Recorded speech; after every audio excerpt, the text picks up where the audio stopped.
இப்படி பண்ண எப்படா உங்களுக்கு மனசு வருது?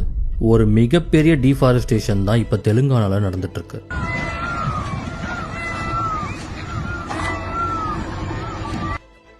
400 ஏக்கர் ஃபாரஸ்ட் அழிச்சு அது மேல தெலுங்கானா கவர்மெண்ட் ஃபியூச்சர் சிட்டி கட்ட போதான். இப்படி காட்டெல்லாம் அழிச்சிங்கன்னா ஃபியூச்சரே இருக்காதே, அப்புறம் எப்படி ஃபியூச்சர் சிட்டி நீங்க கட்டுவீங்கன்னு எனக்கு புரியல.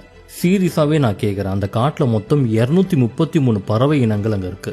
நீங்க புல்டோசரை வச்சு அதுங்க வாழ்ந்த கூட்டம் அழிச்சிங்கன்னா இப்போ அதுங்க எங்க போகும்னு சொல்லுங்க. அந்த ராத்திரி முழுக்க அங்க இருந்த மானும் மயிலும் பயத்தினால எப்படி கத்திருக்கும்னு தெரியுமா?